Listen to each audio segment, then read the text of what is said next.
சரி, இடி மேல இடி அப்படின்ற மாதிரி கேவிஎன் புரொடக்ஷன் டாக்ஸிக்கா இருக்கட்டும், ஜனநாயகனா இருக்கட்டும் 2 படங்களும் தள்ளி போயிடுச்சு. அவங்க ஆல்ரெடி டாக்ஸிக்கை பொறுத்த வரைக்கும் அந்த இதுதான் அந்த அமெரிக்கா ஈரான் வார்னால அவங்களுக்கு அந்த யுனைடெட் அரப் எமிரேட்ஸ்னு சொல்லக்கூடிய அந்த ஒரு முக்கியமான ஒரு 10 நாடுகளில் படம் போட முடியாத சூழ்நிலை இருந்துச்சு. அதனால் அவங்க அதை தள்ளி போனாங்க. ஜனநாயகம் தள்ளி போனதுக்கான பல காரணங்களை நம்மளே பலமுறை பேசியிருக்கோம். சென்சார் இந்த மாதிரியான விஷயங்கள் இருந்துச்சு. இப்போ அதையும் மீறி இப்போ திட்டமிட்டு இந்த படத்தை வெளியிட்டிருப்பாங்களோ சார்? அந்த மாதிரியான ஒரு பார்வை இருக்கும். யார் வெளியிட்டிருப்பாங்கன்னு நீங்கள் நினைக்கிறீங்க?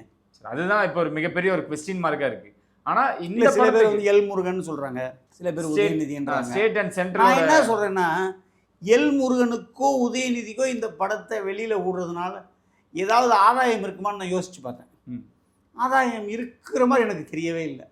100% அது ஒரு தவறான குற்றச்சாட்டு. என்னன்னா, இதை வெளியிட்ட எல்முருகனுக்கு என்ன கிடைச்சிட போகுது, இல்லை தம்பி உதயநிதிக்கு தான் என்ன கிடைச்சிட போகுது? ஒன்றுமே இல்லை. அதெல்லாம் வந்து எனக்கு அது ஒரு நியாயமான குற்றச்சாட்டாக எனக்கு தெரியல.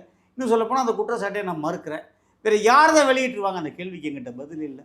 பட் லேட்டஸ்ட்டாக என்னுடைய ஒரு க்ளோஸ் ஃப்ரெண்டு சொன்னார், ராஜஸ்தானில் உள்ள ஏதோ ஒரு சர்வர்லேருந்து அது வந்திருக்குன்னு சொன்னார்.